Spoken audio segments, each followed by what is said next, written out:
A incidência do câncer do intestino grosso vem crescendo a olhos vistos. Se você tem dúvidas sobre essa doença ou o tratamento, fique ligado nesse vídeo.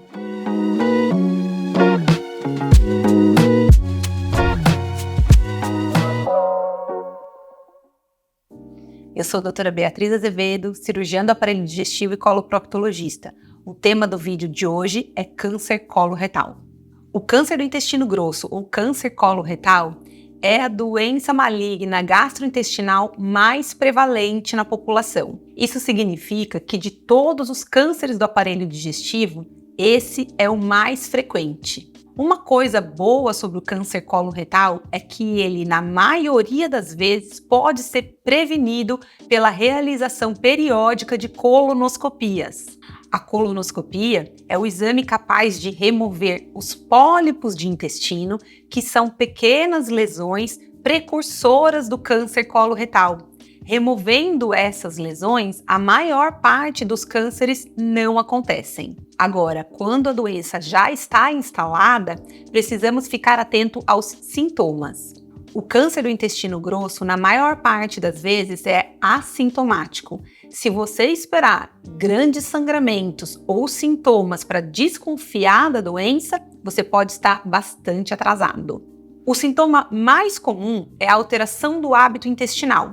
Ou seja, aquela pessoa que tinha o intestino funcionando adequadamente, evacuava com regularidade e agora começou a ficar um pouco mais constipada, o intestino demorando 2, 3, 4, 5 dias para funcionar. Junto com isso, pode aparecer estufamento, distensão abdominal e às vezes até um pouco de sangue misturado com as fezes. Quando a doença está numa parte mais baixa do intestino, ou seja, mais próxima do ânus, ela pode causar um sintoma chamado tenesmo. O tenesmo é uma sensação constante de vontade de ir ao banheiro, que você vai e não passa, vai e não passa. Muitas vezes você não evacua nada, ou às vezes até uma pequena quantidade de sangue ou de muco semelhante a um catarro. Um sintoma das doenças malignas que todo mundo conhece é a perda de peso. Porém, no câncer do intestino grosso, a perda de peso é um sintoma bastante tardio, até porque um dos fatores de risco para o aparecimento do câncer coloretal é o sobrepeso.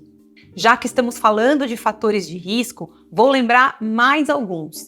Além do sobrepeso, o hábito de fumar também é um fator de risco. A alimentação rica em alimentos embutidos ou até defumados também aumenta o risco. Além disso, não podemos nos esquecer dos antecedentes familiares. Precisamos lembrar que a idade é o principal fator de risco para o aparecimento de qualquer tipo de câncer. No câncer do intestino grosso, a partir de 45 anos, existe a necessidade da realização do exame de colonoscopia para pesquisar, encontrar e retirar os pólipos ou até para fazer o diagnóstico precoce se houver uma lesão já instalada.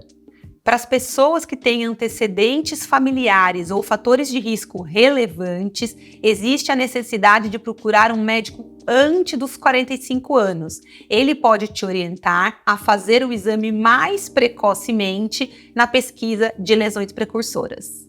A suspeita é clínica, porém, como a maior parte dos pacientes são assintomáticos, o diagnóstico é feito pelo exame de colonoscopia associado a uma biópsia da lesão. Ou seja, o médico colonoscopista, ao encontrar uma lesão semelhante a um câncer no intestino grosso, remove um pedacinho dessa lesão e manda para um laboratório para ser analisada.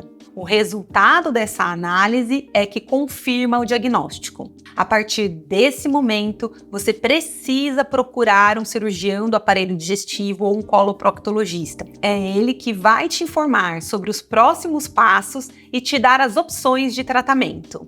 Após o diagnóstico, nós fazemos o que chamamos de estadiamento. O objetivo do estadiamento é avaliar o quanto a doença já progrediu. Com ele, nós avaliamos se ela ainda está restrita ao intestino grosso, se ela já se espalhou para outros órgãos ou até para algumas ínguas, alguns linfonodos que moram ao redor do intestino. É o estadiamento que guia o próximo passo, que é o tratamento.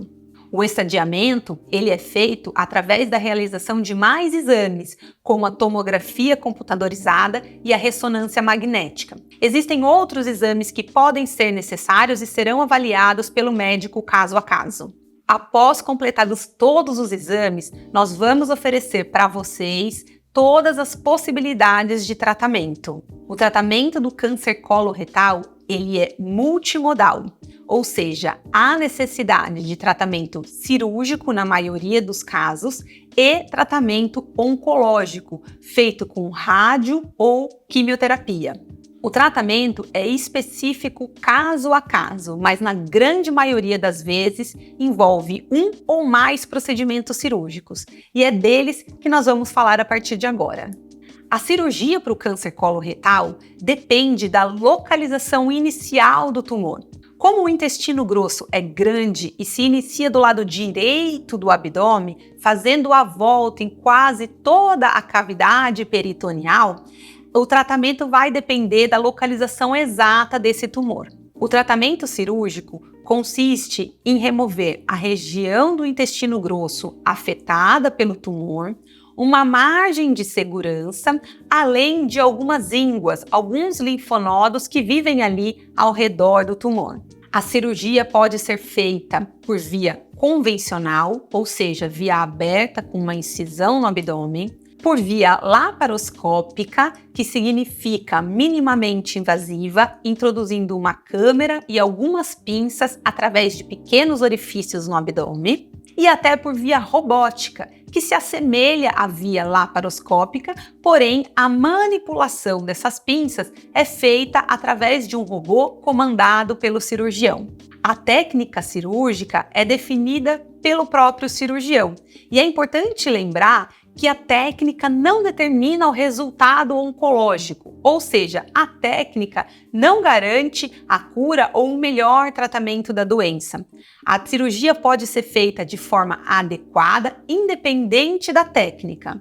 É claro que as técnicas minimamente invasivas, ou seja, laparoscópica ou robótica, permitem uma recuperação mais rápida e um pós-operatório menos desconfortável.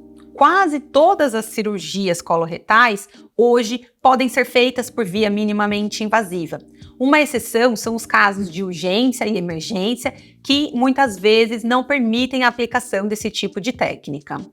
Quando se fala em cirurgia do intestino grosso, a primeira pergunta que a gente recebe é: doutora, vou precisar usar uma bolsa de colostomia?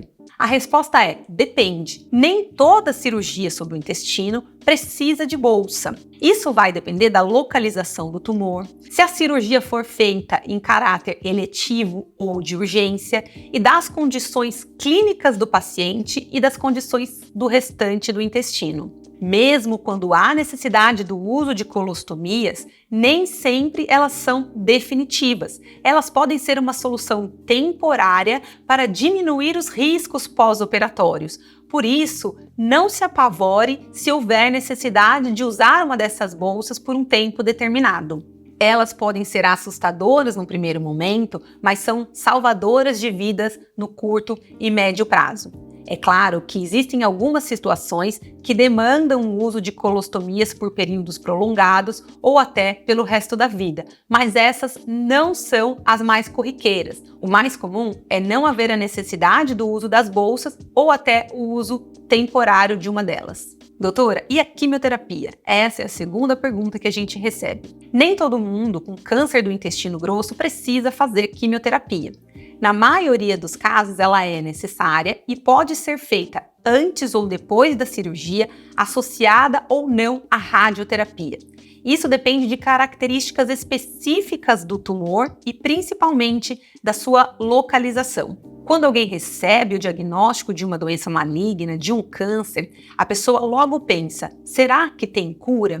Até hoje não descobriram a cura do câncer. Quando vão descobrir a cura do câncer? Na verdade, quando diagnosticado precocemente, o câncer coloretal tem boas chances de cura. Até atualmente, nos casos metastáticos, ou seja, quando o câncer já saiu do lugar onde ele nasceu, ele pode sim ser curado ou muitas vezes controlado pela associação de cirurgia e tratamentos sistêmicos, como a quimioterapia.